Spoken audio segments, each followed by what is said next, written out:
Assalamualaikum warahmatullahi wabarakatuh. Perkenalkan, nama saya Septiani Nidia Putri. Saya dari Prodi PGMI, Institut Miftahul Huda Subang. Video ini saya buat untuk memenuhi tugas akhir semester mata kuliah Tafsir Tarbawi dengan dosen pengampu Bapak Dr. Adudin Alijaya. Di sini saya akan menjelaskan tentang perspektif gender dalam tafsir kontemporer. Menurut argumen saya, perspektif gender dalam tafsir kontemporer, banyak ulama dan cendekiawan muslim mencoba membaca ulang ayat-ayat Al-Quran yang berkaitan dengan laki-laki dan perempuan. Tujuannya supaya ajaran Islam sesuai dengan keadilan dan kesetaraan zaman sekarang. Berikut beberapa perspektifnya. Yang pertama ada perspektif keadilan. Dalam Islam, keadilan adalah prinsip utama. Jadi, ayat-ayat yang terkesan membedakan laki-laki dan perempuan harus dilihat lagi supaya tidak menimbulkan ketidakadilan. Banyak ulama kontemporer meyakini bahwa saat menekankan keadilan untuk semua, termasuk untuk perempuan. Ayat yang mendukung argumen ini ada dari Quran Surat An-Nahl ayat 90. Sesungguhnya Allah menyuruh kamu berlaku adil dan berbuat kebajikan. Lalu yang kedua ada perspektif kontekstual. Sebagian ayat Al-Quran diturunkan sesuai dengan keadilan sosial masyarakat Arab waktu itu. Contohnya soal poligami. Ayat yang memang memperbolehkan menikahi lebih dari satu, tetapi dengan syarat harus adil. Tafsir kontemporer memandang bahwa adil itu sangat sulit, sehingga menikahi satu istri saja lebih sesuai dengan keadilan di masa sekarang. Ayat yang mendukung argumen ini yaitu dari Quran Surat An-Nisa ayat 3 yang berbunyi, maka nikahilah wanita-wanita yang kamu senangi, 2, 3, atau 4, tetapi jika kamu tidak akan berlaku adil, maka nikahilah seorang saja. Jadi dalam surat An-Nisa itu menekankan bahwa kalau kita boleh poligami tetapi harus adil kepada istri-istri kita. Lalu yang ketiga ada dari perspektif hermeneutik kritis.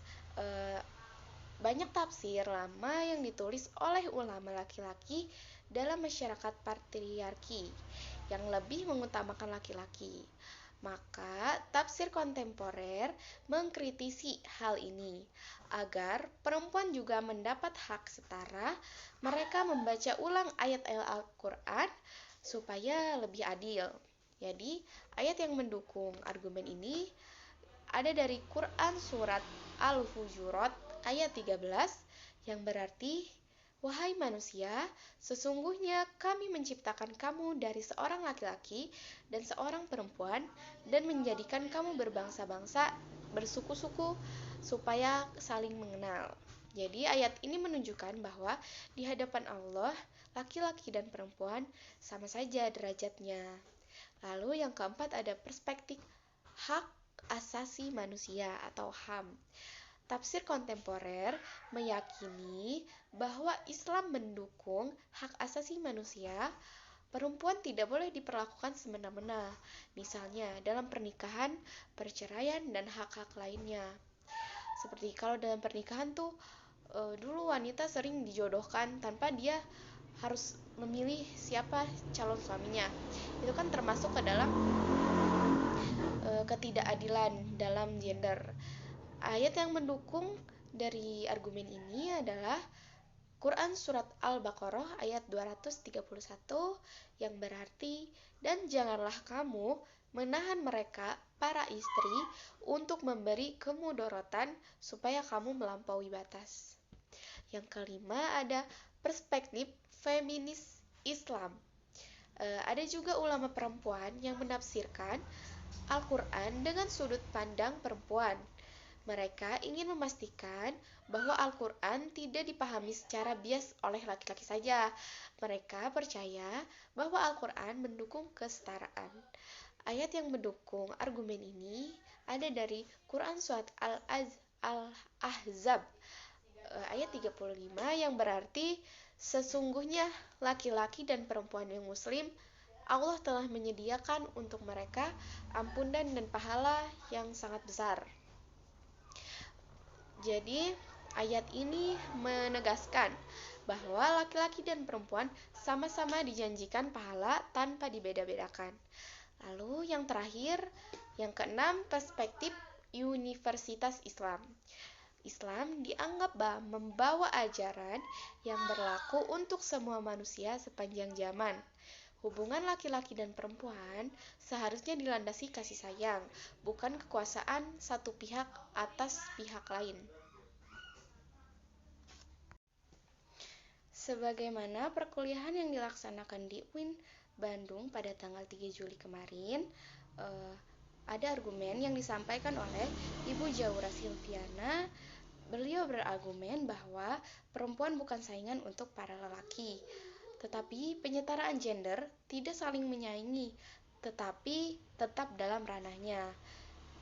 Jadi, argumen ayat yang mendukung argumen ini ada dalam Quran Surat Ar-Rum ayat 21 yang berarti, dan di antara tanda-tanda kebesarannya ialah Dia menciptakan untukmu pasangan-pasangan dari jenismu sendiri, supaya kamu merasa tentram kepadanya, dan jadikannya di antaramu rasa kasih dan sayang. Jadi, kesimpulan dari argumen saya, dari perspektif tafsir kontemporer, Islam sebenarnya sangat menghargai keadilan, kesetaraan, dan martabat perempuan. Kalau ada ayat yang terlihat membedakan, para ahli tafsir kontemporer berusaha memahami maksudnya supaya tidak bertentangan dengan prinsip keadilan yang diajarkan Islam. Sekian video dari saya, mohon maaf bila salah-salah kata. Terima kasih sudah menonton. Semoga bermanfaat bagi teman-teman semua. Wassalamualaikum warahmatullahi wabarakatuh.